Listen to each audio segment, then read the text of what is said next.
Ya hemos hablado en otras ocasiones de la República Democrática del Congo, pero volvemos a este país en un vídeo breve porque su situación lo requiere, y también nos lo habéis pedido bastante. Como bien sabemos, la RD del Congo, no confundir con la República del Congo que está justo al lado, es sin ninguna duda uno de los países más increíblemente ricos del planeta. Tiene de todo, desde minerales altísimamente codiciados, tipo oro, diamantes, coltán, cobalto y muchos otros, hasta petróleo, gas, enormes bosques de maderas preciosas, prácticamente infinita agua dulce y muchísimo más. Un diamante de abundancia en pleno corazón de África, que, dada su riqueza, podría perfectamente ser una potencia mundial. Pero claro, no lo es ni de lejos. Como he dicho, me he propuesto que este sea un vídeo breve, por lo que hago un súper reducido resumen de la historia reciente de esta RD del Congo. Atroz colonialismo belga y primer genocidio a manos de los europeos, independencia y asesinato de su primer ministro tras la independencia, primer ministro ejecutado por los belgas con el beneplácito de Estados Unidos, porque no les gustaba el rollo que se llevaba ese primer ministro de que la riqueza del Congo debía ser para los y las congoleñas. De hecho, lo único que quedó de este primer ministro, tras ser su cuerpo disuelto en ácido para no dejar rastro, fue un diente que uno de sus asesinos guardó como trofeo y que no fue devuelto a la familia del asesinado hasta hace muy poco, en el año 2022. Después estuvo el presidente cleptócrata y tirano marioneta de Occidente de turno y la terrible liada posterior en que el genocidio de Tutsis en Ruanda, país vecino al Congo, a manos de Hutus radicales, provocó que el odio que llevó a y que se derivó de ese genocidio se filtrara también en el Congo, ya que a ese genocidio le sucedieron un éxodo de más de 2 millones de ruandeses y ruandesas que fueron hacia el Congo. Sobre todo eran civiles inocentes que huían por temor a represalias, pero entre los que también se escondían ejecutores del genocidio. Y de ahí pues persecuciones, venganzas e incursiones transfronterizas varias entre Ruanda, Uganda y el Congo, con el añadido, para acabar de complicar las cosas, de que también hay Hutus y Tutsis congoleños. De ahí, junto con otros motivos en un contexto bastante más complejo, pues sucedieron las guerras de los 90 y los 2000 en la RD del Congo, con casi todos los países colindantes implicados de una forma u otra. Unas guerras que empezaron siendo de raíz étnica y contra ese presidente tirano, pero que rápidamente mutaron a ser por el control de los riquísimos recursos minerales del país. Por eso la Segunda Guerra del Congo también es conocida como la Guerra del Coltán. Y es que esa porosa y complicada frontera del Congo que hace frontera con Ruanda es, además, para acabar de complicarlo todo un poco más, la zona más rica de este ya riquísimo país, la conocida como región de los Grandes Lagos de África, que es donde mayor presencia hay de estos codiciados yacimientos minerales. Durante esas guerras de los 90 y los 2000, el saldo de víctimas mortales fue absolutamente salvaje. Unos 5.400.000 personas muertas y muchos millones más de desplazadas, lo que lo sitúa como el conflicto armado más mortífero desde la Segunda Guerra Mundial. Además, se cometieron incontables crímenes de guerra, violaciones de derechos humanos, niños soldado, violaciones masivas de mujeres como arma de guerra y otras cosas terribles. Es el llamado genocidio congolés, tan crudo y cruel como olvidado por el mundo. Mientras este mundo miraba para otro lado, a la vez que se aprovechaba del coltán, oro y los diamantes, que se extraían a precio regalado en un Congo completamente roto por la guerra. Son los famosos minerales de sangre. Y desde el fin de esas dos guerras, fin entre comillas porque a la práctica nunca terminaron del todo, han proliferado docenas de grupos armados en esta RD del Congo. A día de hoy son alrededor de 120 los grupos armados que operan por todo el país, la mayoría en esa franja este, aunque no solo. Grupos que tanto usan las armas para saciar sus odios étnicos, como para controlar provechosas minas, como para atemorizar a las comunidades y poblaciones locales. Y para defenderse de estos, también han surgido grupos armados de autodefensa desde las comunidades locales.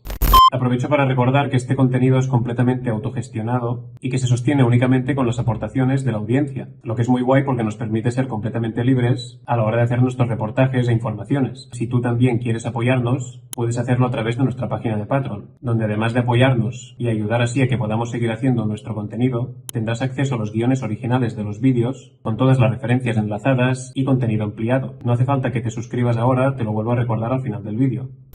Pues bien, conociendo este contexto ya podemos entrar en la situación actual. Lo más reciente que ha ocurrido es que uno de estos muchos grupos armados, el llamado Movimiento 23 de Marzo, o M23, ha retomado su actividad armada. Este M23 nació en 2012 y lleva a sus espaldas varias violaciones de derechos humanos contra civiles. De hecho, su primer líder fue condenado en la Corte Penal Internacional por crímenes de guerra y lesa humanidad. Ahora, después de aprox una década durmiente, este M23 retomó las armas a finales del año 2021 y sorprendió mucho por la solidez de su organización, infraestructura y militarización. De hecho, la misión de la ONU en el Congo ha calificado este grupo como un ejército regular más que un grupo armado.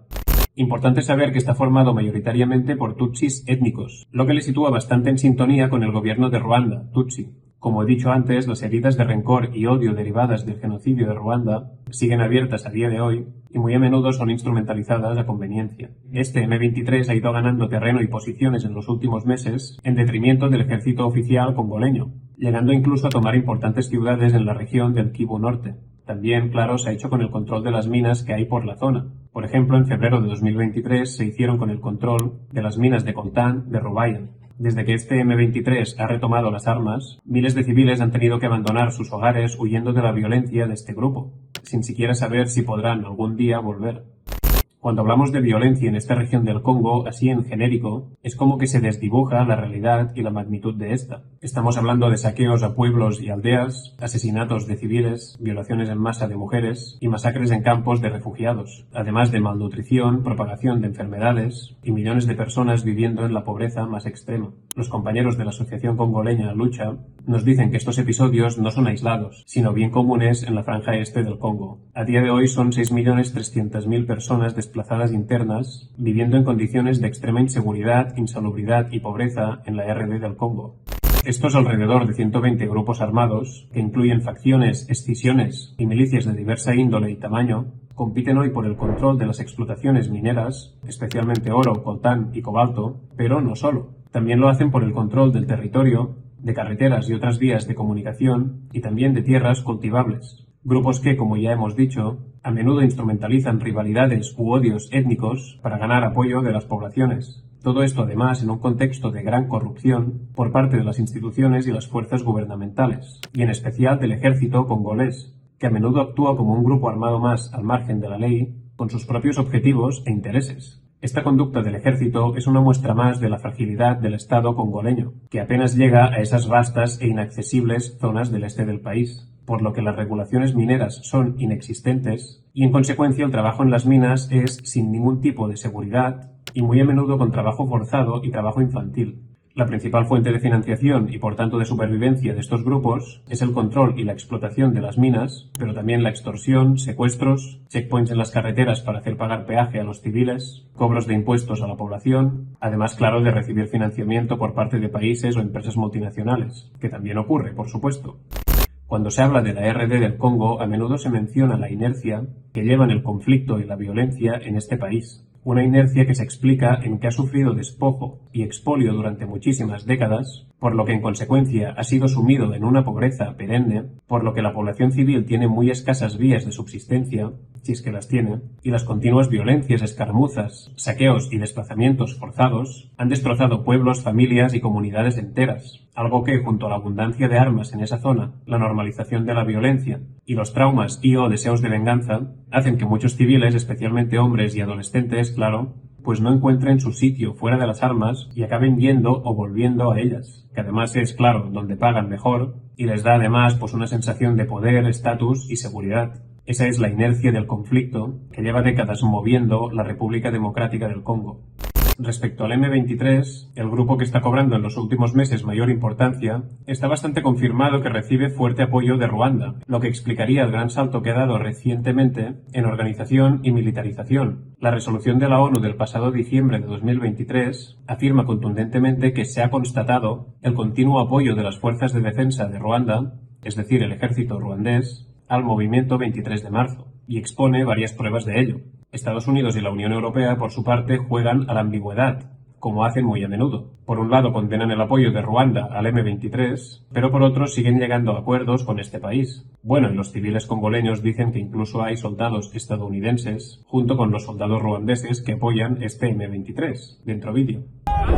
Hiki tuniaba Amerike, tunakatala les Amerike mwinchi yetu, sababu kwa M23 kuko basoda ba Amerika benye biko na kia piga RDC na biko na collaboration benjo biko na wafinance armement na M23 kuwapa jo kubatosha maminere banabeba iko Union Européenne yote tunachoma tunakatala sababu hiyo Union Européenne depuis walianziaka kutuua aba njo banabateteaka wakati inji yetu inatashi brand ya charge. Ndio maana tunasema hatubataki kuinji yetu ya Kongo.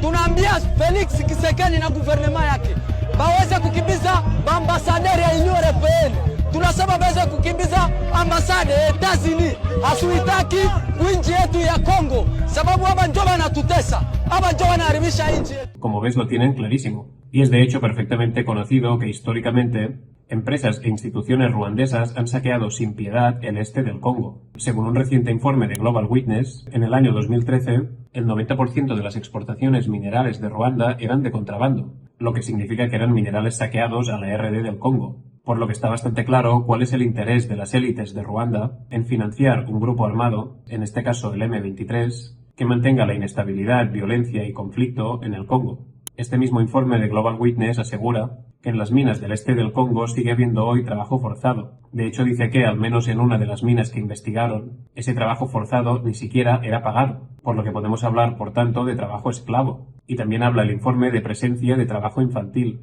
Y en este vídeo que enlazan con el informe, se ve un niño que parece que está vigilando en una mina con un arma, por lo que también sigue habiendo niños soldado. Finalmente, este informe explica que al investigar las cadenas de suministro, se ha identificado que los minerales que salen de esas minas muy probablemente terminan en productos de empresas como Apple, Intel, Samsung, Nokia, Motorola o Tesla, que por su parte hacen poco o nada para detectar el contrabando, trabajo forzado o infantil en la extracción de los materiales que utilizan. Así, estos viajan del barro de las violentas minas en la RD del Congo hasta los relucientes escaparates de las grandes ciudades occidentales. ¿Y qué puedes hacer tú ante esta situación? Sencillo no es, está claro, ya que una de las características de este capitalismo salvaje en que vivimos es que no podemos escapar de él, por lo que nos obliga, por tanto, a participar de sus dinámicas abusivas, explotadoras y violentas. Es muy probable que tengas dispositivos que contengan minerales procedentes del Congo y, por tanto, extraídos de esta forma, igual que es muy probable que los tenga yo, ya que es imposible garantizar su trazabilidad y a día de hoy son dispositivos muy indispensables en nuestro día a día. Entonces yo creo que lo mejor que podemos hacer en ese sentido es alargar al máximo la vida útil de los dispositivos que ya tenemos, arreglarlos, repararlos. Si vas a la tienda oficial probablemente te dirán lo típico, de que esa pieza o ese reemplazo que necesitas ya no se fabrica y que por tanto te va a salir mucho mejor que te compres uno nuevo y toda la historia que ya nos conocemos, pero probablemente si lo llevas a las tiendas de móviles y de dispositivos electrónicos de tu barrio, esas tiendas que comúnmente y feamente la gente suele llamar paquis, feamente porque se les presupone a las personas que lo llevan una nacionalidad que asociamos a un determinado aspecto físico o un color de piel, cuando en realidad no tenemos ni idea de qué país son esas personas, pues quienes llevan estas tiendas suelen ser unos y unas fuera de series que lo arreglan prácticamente todo. Aunque en la tienda oficial te hayan dicho que no es posible y encima te lo hacen mucho más barato y además haces barrio. Entonces, pues lo que podemos hacer ante situaciones como la de la República Democrática del Congo es pues consumir lo mínimo posible, solo lo estrictamente necesario, alargar al máximo la vida útil de nuestros dispositivos, dar máximo apoyo a las luchas de empoderamiento de los y las compas congoleñas, informarnos de la situación y no parar de difundir lo que sigue ocurriendo allí. Al capitalismo salvaje explotador ya sabemos que le interesa una RD del Congo débil y rota, pero la gente de ese país sigue resistiendo contra la bestia como nadie y se sigue organizando desde la base para recuperar el control de sus territorios y de sus vidas. Siguen cultivando sus tierras, forman organizaciones y movimientos autogestionados para cubrir sus necesidades, denuncian sin parar las violaciones de derechos humanos, a pesar del enorme riesgo que ello supone, se organizan para apoyar y acompañar a las miles de mujeres que han sido violadas e intentan construirse un futuro a pesar de tenerlo casi todo en contra y sabiendo que bien poco pueden esperar del Estado. Máxima fuerza y apoyo a todos ellos y ellas. No estáis solas. Y como te decía antes, aquí te dejo el enlace a la página de Patreon por si quieres apoyarnos y ayudarnos a seguir haciendo este tipo de contenido y también tener acceso a los guiones originales de los vídeos con todas las referencias enlazadas y también con información ampliada. Muchas gracias.